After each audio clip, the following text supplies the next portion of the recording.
A man once trapped death in a tree, and the world immediately regretted it. There is a story, told in different forms across Ghana, Nigeria, and beyond, about a man who looked death in the face and didn't blink. Not because he was brave, because he had already lost everything worth losing.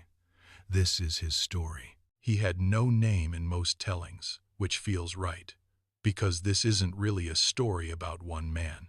It's a story about the part of every human being that looks at loss, real, crushing, repeated loss, and decides, never again.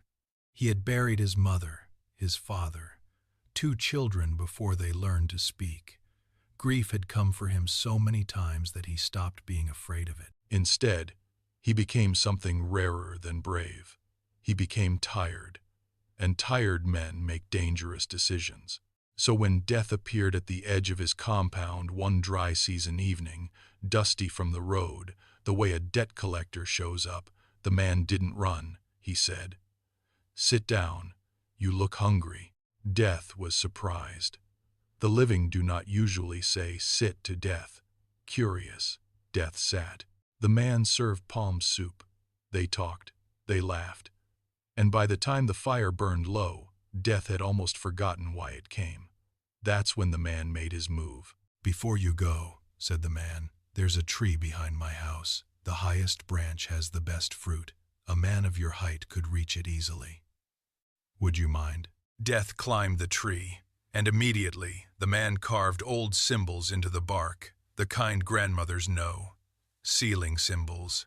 He locked death in the branches, and then he went to bed.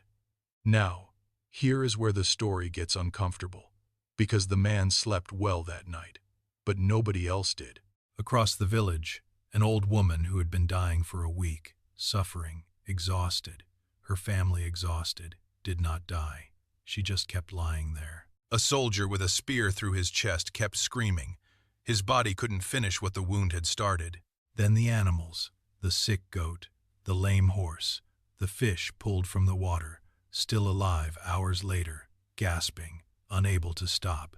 Old people who were tired, genuinely tired, who had said their goodbyes and made their peace, kept waking up to another morning they hadn't asked for. Even farmers found that crops could not properly die. The rotting yams sat in a strange half-state, neither compost nor food. The world was filled with this horrible, groaning stuckness. Nothing could end, which sounds like a miracle, until you understand endings aren't only cruelty. Sometimes an ending is a mercy. Sometimes it is the only door out of a room full of pain. But the man had chained that door shut. The elders came, then the chiefs, then delegations from neighboring kingdoms, all asking him to release death. "Death was coming for me," he said. "Death comes for everyone. That is the arrangement." They responded.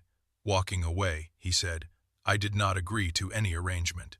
But he walked through the village and saw the old woman. He saw the children, not afraid of death anymore, but afraid of this permanent woundedness, this life with no exit. And something in him that grief had almost taught him and then taken away came back. He understood it now. A world without endings is not paradise, but a prison that no one could be released from. He went to the tree. "I'll let you down," he said, "but I want something." Death, who had been in those branches long enough to appreciate a good deal, said, "Name it. When you come for me, and I know that you will, warn me 3 days before. Let me put things in order. Let me say what needs to be said." Death agreed. The symbols came off the bark. Death descended, smoothed its garments with some dignity, and went to do what had been waiting. The old woman exhaled. The soldier was still. The world groaned with relief, resumed its rhythm. Years passed, good ones. The man farmed. He remarried. He watched children grow past the age his first ones never reached. He became, and this matters, very kind, because knowing death personally will do that to you. And then one morning, he woke up, and the air tasted different. He knew.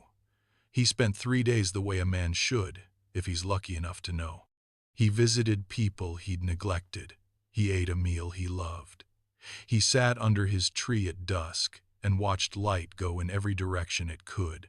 On the third night, death came again. "You kept your word," the man said. "And you kept yours," said death. And they walked out together into the dark, not as enemies, not even as strangers, as two old things that had made a deal and honored it. There is a version of this story where the man escapes altogether, where he tricks death a second time, a third time, and even lives forever. But the elders who tell this story best always end it here, because living forever was never really the point. The point was the 3 days, the chance to say, "I was here, I noticed, I loved certain things, I am ready." That's it. That was the whole negotiation. Which makes me think, what would you do with 3 days' warning? If this story moved you, share it. There are hundreds of tales like this buried in West African oral tradition, profound, strange, human, that most of the world has never heard. That's what this channel is for. Follow along. The archive is deep.